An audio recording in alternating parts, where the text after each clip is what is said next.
Our headlines today. People with mortgages and loans are warned to prepare for a further rise in interest rates when the Bank of England makes its monthly announcement later. It would put the cost of borrowing at a 15-year high. I'm at this housing estate in the Midlands where they're building houses to see how it will affect the housing market from buyers to builders. Interest rates and the wet weather are being blamed for a drop in the number of people visiting shops on the high streets in July.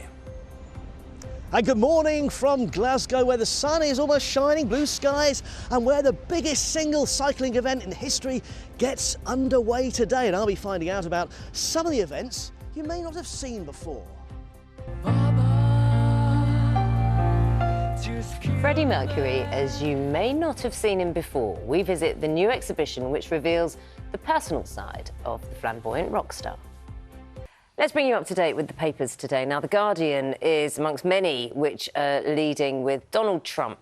The former US president is set to appear in court, charged with plotting to overturn his 2020 election defeat.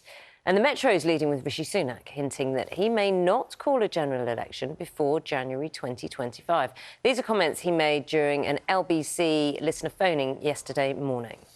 Let's have a look at the Telegraph reporting how a card reader provider has stopped allowing hunting clubs from taking card payments, adding it to a list of restricted businesses. And at the Times, suggesting people over the age of 50 should consider delivering takeaways and other flexible jobs if finances are stretched. And this follows comments by the Work and Pension Secretary, Mel Stride, earlier this week. On the insides for you. Well, I'm just slightly drawn to the Volvo. I think this announcement actually happened yesterday. The papers are going quiet with it. Volvo announcing that they're no longer going to make estate cars.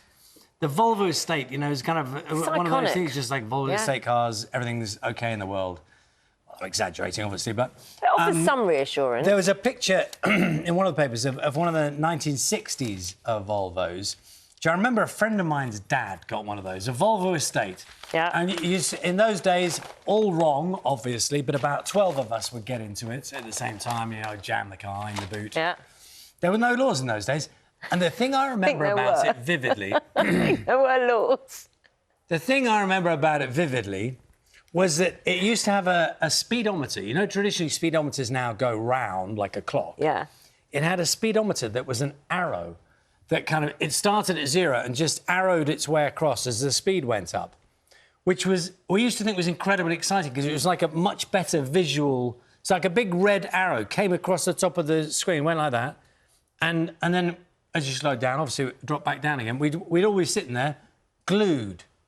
I think I've explained that very well, haven't I? So, let me try again. So, the speedometer it's a long speedometer. It's not circular at all. The whole thing is long like this, linear, all the numbers like this. And the red arrow would come across and gradually show you what speed you were doing. What are they going to make? What are they going to make instead of estates? SUVs. Is it all 4x4s? Yeah. Right. OK. All 4x4s. It's a shame, because I think if you've got a Volvo estate, you know, any estate, they're kind of reassuring cars to see on the road, aren't they? Solid. There's something about that.